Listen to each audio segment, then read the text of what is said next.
OBJ, T.Y. Hilton, in training camp, they finally put their pads on. We'll talk about that and so much more. And today we have Cody Felger on the No Horsing Around podcast. Cody, how you doing, man? I'm good, man. I'm good. Lots of Colts content to talk about. It's about time, man. It's been a Yeah. long time coming, like the off season felt like it lasted forever, especially those couple months there where it was really nothing of note. So yeah, man, today was a big, big day. A lot of stuff we're going to get into. So really excited and appreciative that you had me on again. Absolutely, man.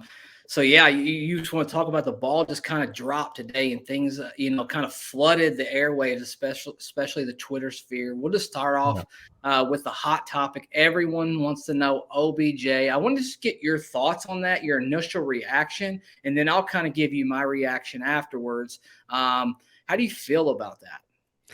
Yeah, I mean, if it is true, which I don't have any reason to believe it's not, based off of some of the people who did report it, like people are like, oh, they're just fans. Well, no, they're not. They're people who actually have reported and who have actually given good insight and have been accurate most of the time, more often than not. And so, it's one thing to have one random person say it, but for me, it's like, okay, there's one person plus a couple others that are confirming it. And so I feel a little bit better about it. But as far as the player goes, yeah, I mean, I think he'd be a tremendous asset to this wide receiver room. Obviously, he had the injury in the Super Bowl. We all remember that.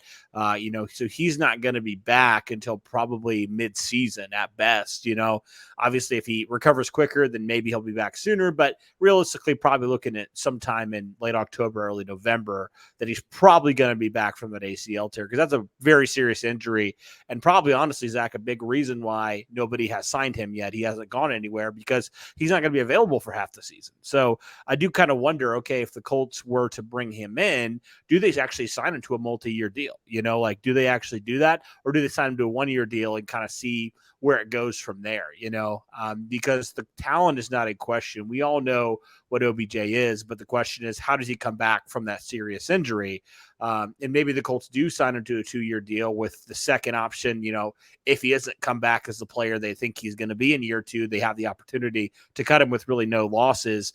But we'll see. Overall, I do feel like, though, if he does come back, which I think there's no reason to think he won't, I think he's just going to be tremendous for this wide receiver room. I mean, I've felt all along like the Colts need to go out there and add a veteran. It's been rumored that they've had, interest in adding a veteran wide receiver. Honestly, Zach, I just didn't think it was going to be an OBJ type of player. So very excited about this, and you think about already how you've heard about some of these young wide receivers really having a really good week of training camp. Especially your top 4 right now. Obviously Pittman, you have Paris Campbell, who's been well documented. You have Alec Pierce as well. And also Ashton Doolin, I feel like looked really good too. So I think adding a veteran in that mix, in the addition of also having a Reggie Wayne as your wide receivers coach, I mean, I think the sky's the limit for this unit. And especially when OBJ gets back, I mean, that's a really good top 5 wide receiver room, however it does shake out.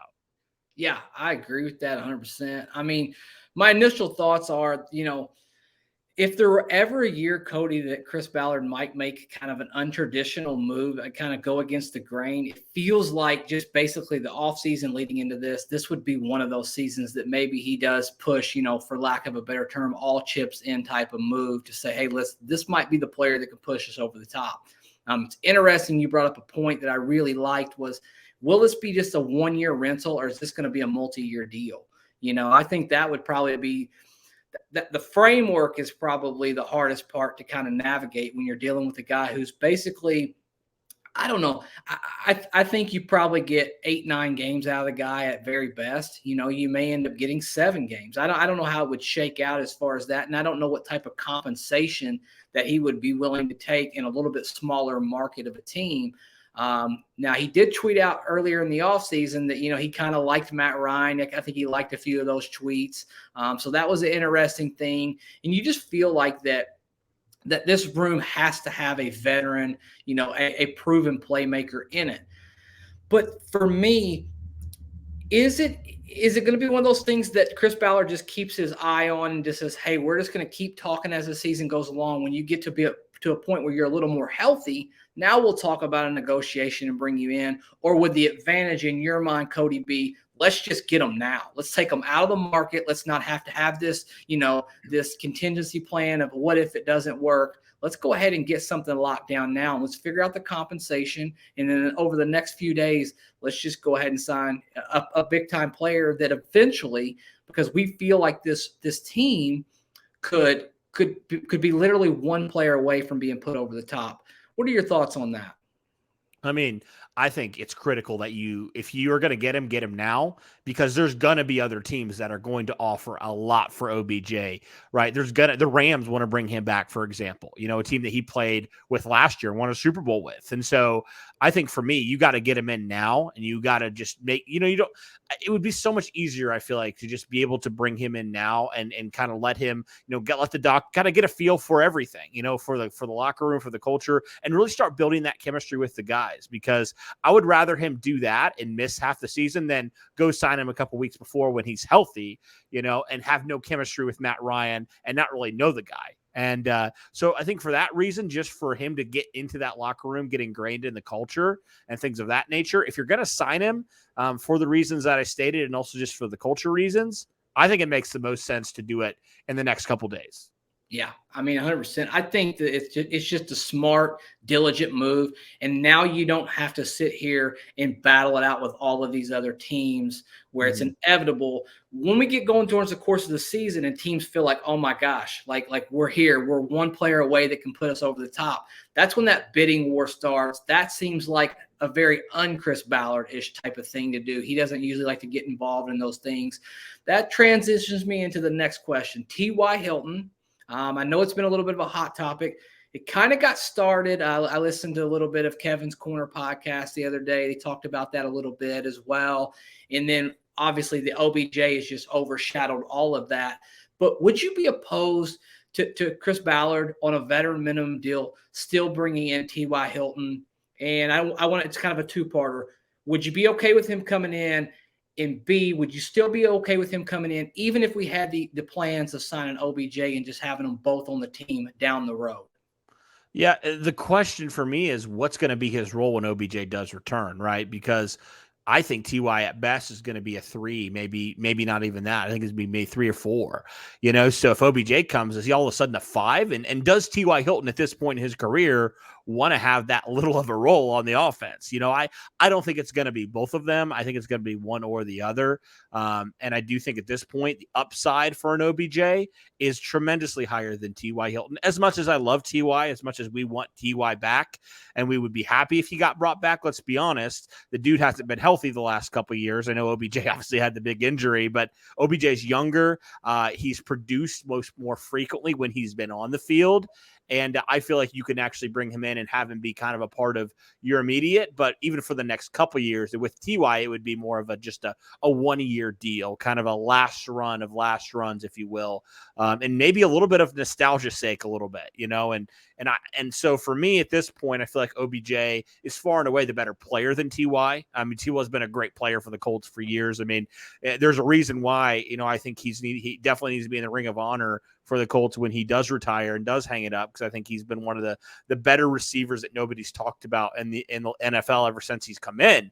But all that to say, I mean, if you're making me choose, I'm going OBJ every time. But at the same time, like if OBJ doesn't work out for whatever reason, and again, these things can fail, negotiations can fail, other teams can factor in, all these things can happen, right? It's very fluid, as I know our friend Jason Spears has said, when it comes to that kind of stuff. So it could get very, very fluid here, and maybe negotiations don't work out, and you do bring in a TY. But I do think if you're making me choose, I'm going OBJ, but TY is not a bad option either. I just don't quite know what his role would be if you brought both of them in.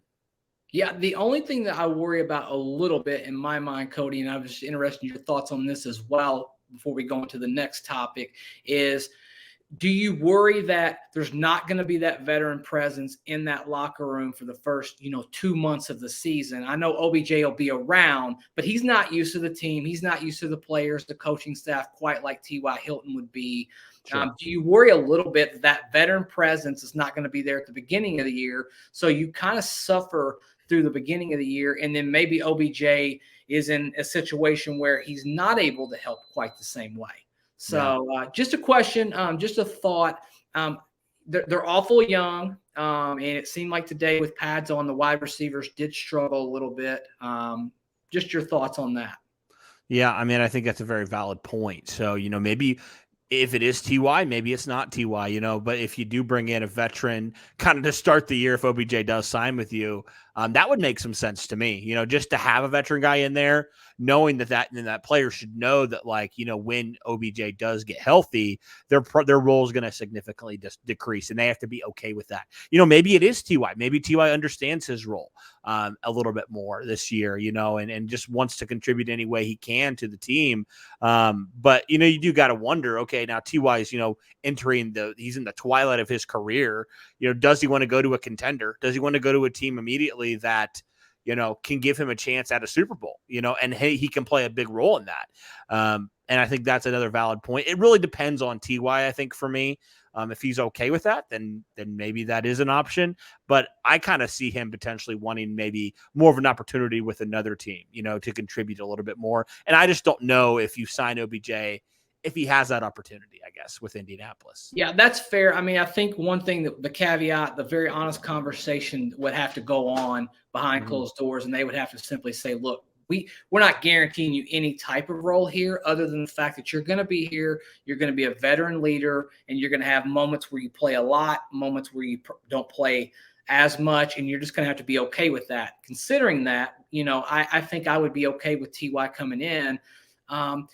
It almost feels like, to me, when we're talking about TY, it almost feels like he's either going to play for the Colts or he's not going to play football, in my opinion, because at this point, no one's signed him. He's not been intrigued. You'd have to think that someone has at least called and just kind of, kicked the tires with T.Y. Hilton as far as that goes. He's held out for a reason. And I've said from the beginning, and I've been a little bit bullish on this, I think that the Colts will sign TY back on a better minimum, and just however it plays out, I don't think that would affect the OBJ signing whatsoever. I think that would be a very honest conversation with him and Ballard, as they've had all off season, and just be transparent and say, listen, you're going to be the 4, you're going to be the 5, you're going to be the 3. You're going to play a lot of different roles on this team. But the most important thing is that you are going to be our veteran leader. And having him and then Reggie as far as the coach, man, I think that's a pretty strong thing with this young wide receiver crop that we have. But kind of leading into that, today pads were on. That's kind of an exciting thing when you go into training camp.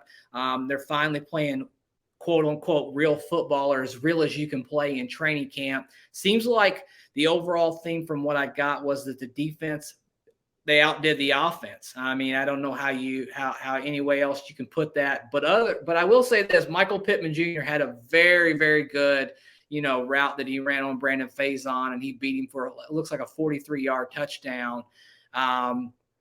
What are your thoughts just initially? I know you were down there. I saw you at training camp, on Saturday. Just what are your thoughts on the makeup of this team and its totality right now as training camp's gone to this point?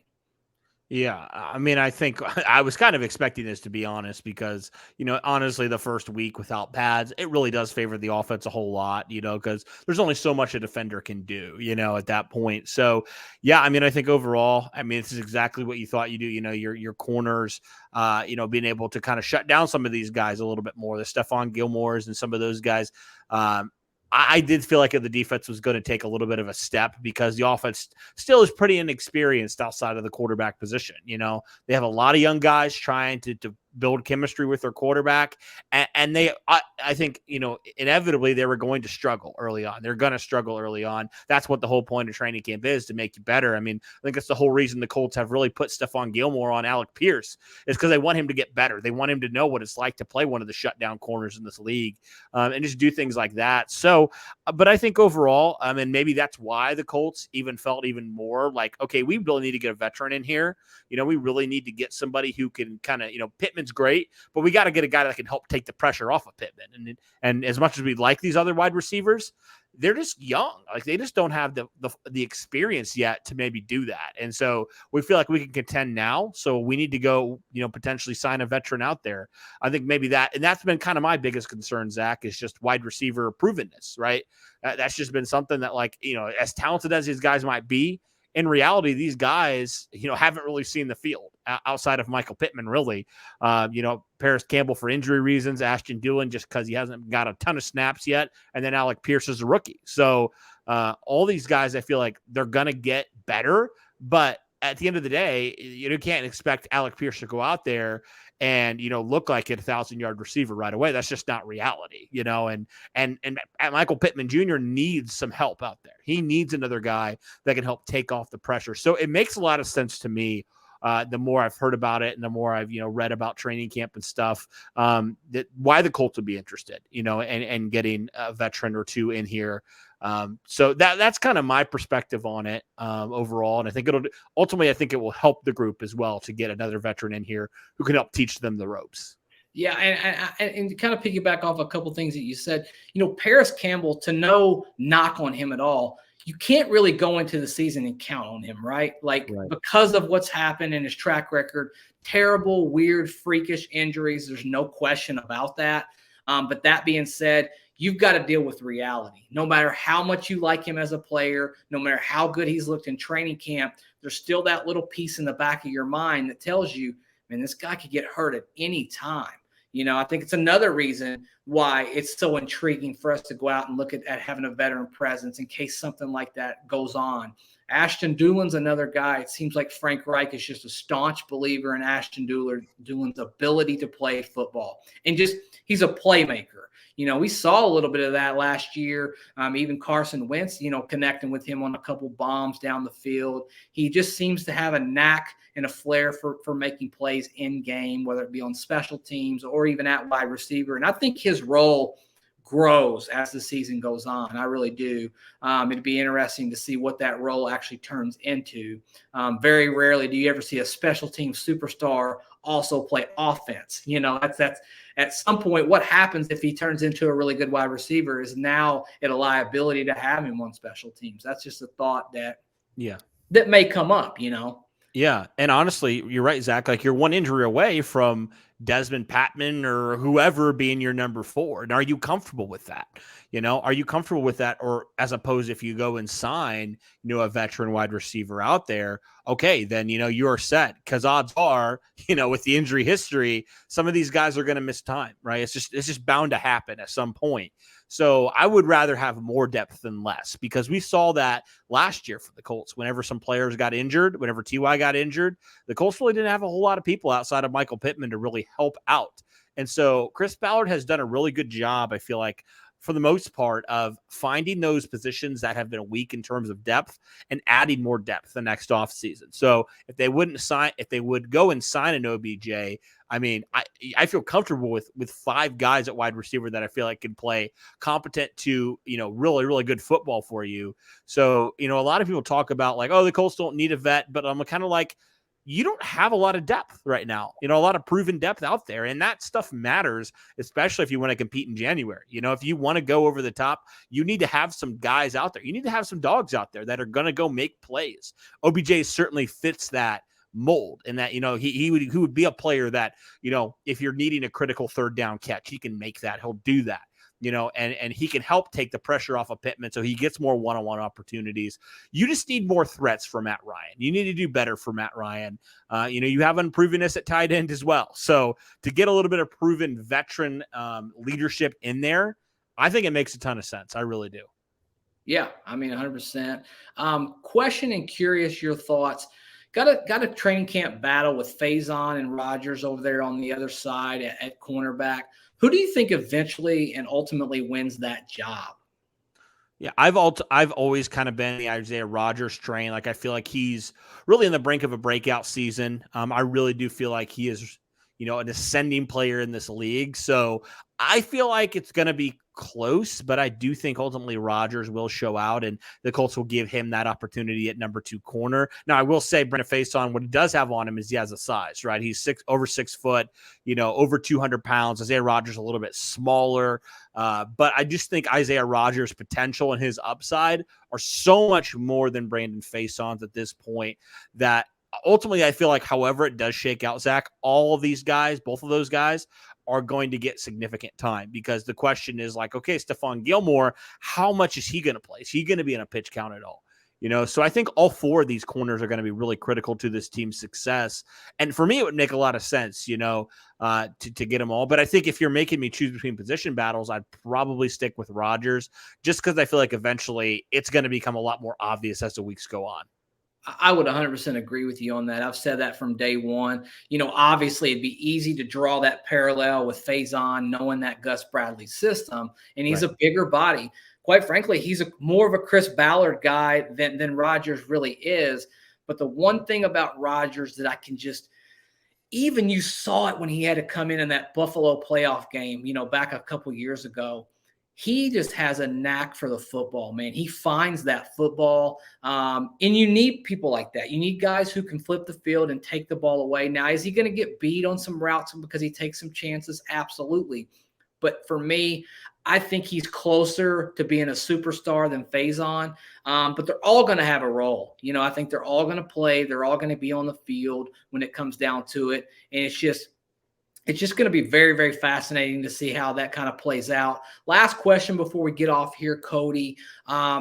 You've got a Rodney McLeod, Nick Cross battle for who's going to start. Obviously, they're both going to get their time. They're both going to play. You think the Colts just go ahead and say, hey, Nick's our guy from day one. We're going to use Rodney in some sub packages, but we're just going to go ahead and just say, hey, listen, this is an alpha playmaker on the field. He's going to go through some lumps as the season goes, but him and Blackman back there, that's probably going to be our core for the formidable future, as far as that goes. What say you, Cody Felger, when it comes to that safety position?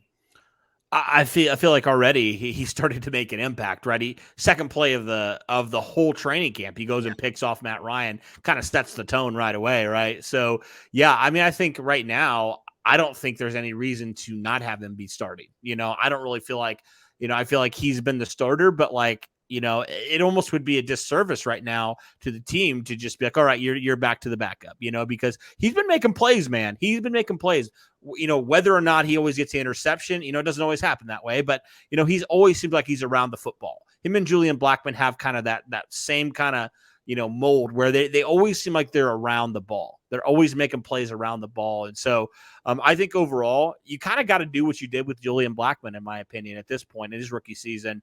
Obviously, the injury would play a factor. The Malik Hooker injury played a factor into that. But I would say at this point, why wouldn't you do it? Why would you wait? If he's ready, I don't see any reason to not just let him go out there and learn. That's the best way, I think, that he'll become the best player he can be if he just goes out there and learns, right? That's what happened with Julian Blackman. He went out there, he made some mistakes, but ultimately he played really well for the Colts. And so I think the same could be true for Nick Cross. And Rodney McLeod's not a bad third option. I think the Colts will use a lot more three safety looks. So I still think all three of these safeties will, like you said, get pretty good time out there. But yeah, I think right now, strong safety for me, I think Nick Cross definitely deserves to. And really, Rodney McLeod has kind of played more of that free safety, with the Eagles the last couple of years. So for me, I'm totally good with Nick Cross kind of taking that strong safety position and running with it. Yeah, I mean, I would agree with you too. And it's not like Nick Cross is on a football team that is not surrounded by veterans, right? Like it's not like this, you're throwing this young guy on a very, very young defense. I mean, you've got young playmakers who've been a part of this, and they're going to be able to coach him up and help him out there. And he's going to take his lumps early on in the season. Usually rookies that first month, they really struggle. And then the great athletes, they always catch up very quickly. And I expect the same from Nick Cross. Should be interesting, Cody.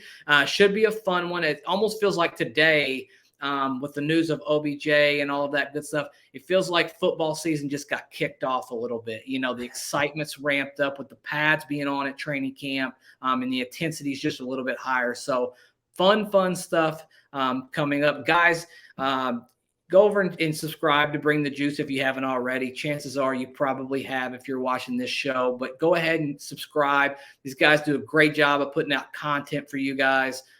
So go over there and give them a like, share, subscribe, retweet, check them out on Twitter as well. If you want to join the No Horsing Around family, all you got to do is hit subscribe, lock in, tap in, and until next time, thank you guys so much.